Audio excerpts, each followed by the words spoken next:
When I was diagnosed with stage 4 metastatic melanoma earlier this year, I put out my first YouTube video ever the next day. And my intention was not to chronicle my cancer journey or share my mental health issues with the disease. It was more to get information out to my friends and family because I found myself answering the same questions to a bunch of different people that day over and over, and I just wanted the easiest way to info dump and move on. But a funny thing happened after I posted that first video, in that people who weren't my friends and family were watching it and commenting on it and reaching out to me, and it was encouraging and cathartic, and I realized that there was people out there who shared my experience or could learn from my experience, and so I kept making content. I made more videos, I started posting on Twitter, I started posting on Reddit, I got more involved in cancer communities, specifically young adult cancer communities and the mental health communities as they relate to cancer, and fast forward to 10 months. And I'm sitting here in a very unique position to where I can describe one of the weirdest experiences of my life, that's considering all the cancer stuff I've been through. One of the weirdest experiences of my life has been this 2-month-long cancer scare that I've been going through that's mostly based on an inflamed lymph node in my neck or shoulder. And I'm going to describe it as it is culminated today in what I'm going to call the eye of the storm. And I'm calling it that because I took a PET scan yesterday, which means in a few hours or maybe tomorrow at the latest, I'm going to get results that will radically change my disposition or shift my life one way or another. It's kind of binary. Either I am still cancer-free and my graph is going like this in terms of my overall health and remission, or I'm back in jail and I got to figure out a plan. And what makes this a unique moment for me, and what I'm hoping I can get across to anyone watching this, is I've been dealing with cancer for the last 6 years, or the better part of that. I've been diagnosed with advanced cancer twice, I've been in remission twice, and now I have the threat of a third diagnosis pending any moment. At the same time, I've also spent a lot of time and put a lot of effort into making myself mentally and physically resilient to this disease to the most that I can. Obviously, there's so many variables in cancer that we don't control, but I think I've amassed a pretty good toolkit of how to deal with these situations. And the last 2 months have been hyper weird for me. I've talked about it a lot. And I finally hit my moment of radical acceptance today. And so it's letting me zoom out. And I'm going to try and just let you know what's going through my head as someone who may or may not have cancer diagnosed in the next 24 hours. And the first thing that is going through my head is, I hope I'm just being overly dramatic about this. I hope that this scare, while warranted, is something that I'm blowing out of proportion due to one symptom. That's because I've been in remission for 8 months now. I've had clean scans the entire way. I've had clean circulating tumor tests. I had a clean PET 2 months ago, almost exactly. This lymph node has been inflamed since then.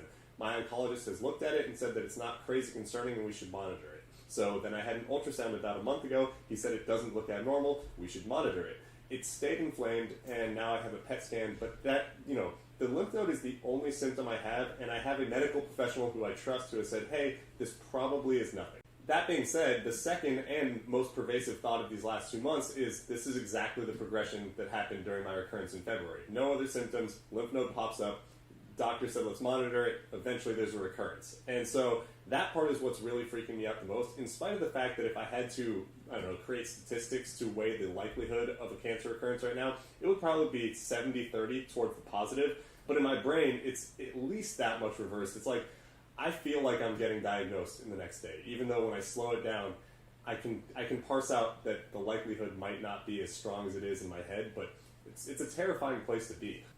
And one of the only ways that I've found to defeat that terror is to say, okay, what next? What do I have to deal with? Because as a cancer patient, that becomes a lot of your reality. It's not that we chose to be here, and it's not that we could have done anything differently, or even if we could, that's the past. What matters is, how do we approach this? What's the plan? How do I give myself the best chance going forward? And for me, that means drawing back to the skill set I've created over the last 6 years. My first diagnosis happened really quickly. It was kind of a whirlwind of holy shit, this is happening to me. I didn't have time to prep for the what-ifs. I was just thrown in, and by the time I had done treatment for a year and struggled with mental health issues for a year following that, I was already NED and what I thought was coasting towards, getting through the worst experience of my life.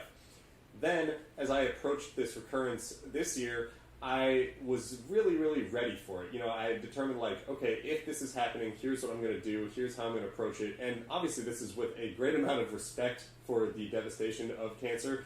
I've been super fortunate in both of my diagnoses and my responses to treatment, and I don't want to assume that I can do that a third time, but my experience with my body responding well to my first-line treatment and my ability to, let's say, exercise and stay mentally resilient and have a good support group, I've come to terms with the fact that if I have a third diagnosis in the next 24 hours, I've got tools that can give me a good chance. The word chance plays a lot into my next thought, which is an intrusive one, but a realistic one that I think that I need to have as a stage 4 metastatic melanoma patient who was diagnosed with the disease at 30. And that thought is, okay, I'm probably going to see cancer again at some point in my lifetime, but a recurrence right now would be really devastating towards my long-term outlook on living with the disease or being cancer-free for a prolonged period of time. And I think it's important when talking about like long-term solutions, whether it's remission, cure, treatment that keeps cancer at bay, whatever, to incorporate that chance element again. Because the mechanics of cancer, if you want to simplify them, are you get cancer, can you treat it? Can you get rid of the disease temporarily? Can you get rid of it forever? Can you keep it at bay and live a good life within it?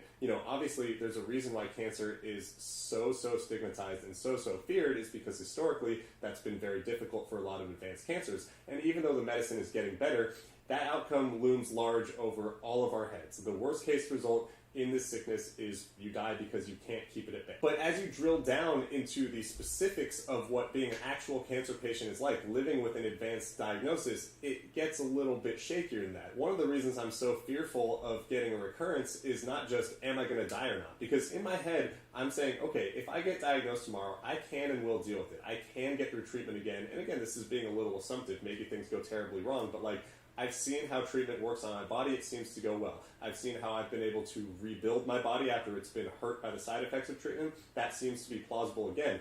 But again, we're rolling dice every single time. One of these times, it's not going to work. Or, in 2 treatments so far, I've lost the use of my thyroid. I've gotten hepatitis. I've had crazy weight swings. And my mental health has been decimated for the better portion of 6 years. I've had to work really hard to bring it back a couple times. And that's just not an enticing way to live. That's maybe a selfish way of putting it. Like, me personally, that's not enticing. I'm surviving stage 4 metastatic melanoma, so how much can I complain? But it begins to wear you down, and eventually that's how things go really, really wrong one way or another. And I just brought up that not being an enticing way to live because I think that reflects so much of the reality that cancer patients deal with. Existence is not really just the goal. Even though at its baseline, that's how we have to deal with cancer. We have to get through the disease physically. We have to deal with the ramifications mentally. But those are compartmentalized to us as individuals. Part of living life is having an ecosystem around you, having a community around you, having people you care about, having things you get to do, things you love to do. And every time I go through this, it puts an insane strain on my friends, my family, my coworkers, my parents, my brothers, my partner, you name it. And I don't want that to happen again. Obviously, I don't necessarily control that, but a lot of it also pertains to the work that I've done individually. I've been through a lot this year, and I'm really proud of how I've grown businesses and how I've grown this YouTube channel and how I've developed, mental health advocacy for cancer patients and how I've gotten my body right and how I've been able to push through a lot of things.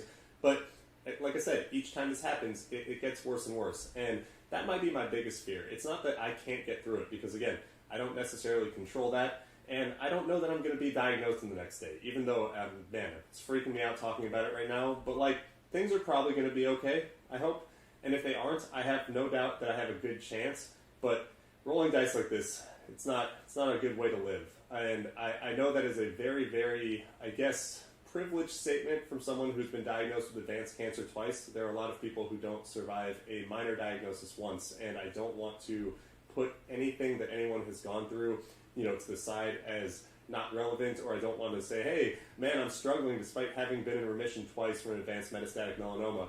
But I think what everyone wants, whether they're a cancer patient or otherwise, is to have the chance at fulfilling their potential in life, the chance at having all these good things happen around them, and not to put their loved ones through a shitty time. And so I'm describing the fears in my head. They might not be realized. I hope they're not realized. I hope the next time that I talk to you guys, I get to say, man, what an idiot I was for 2 months. But we'll find out. 24 hours or less. I'll see you soon. Bye.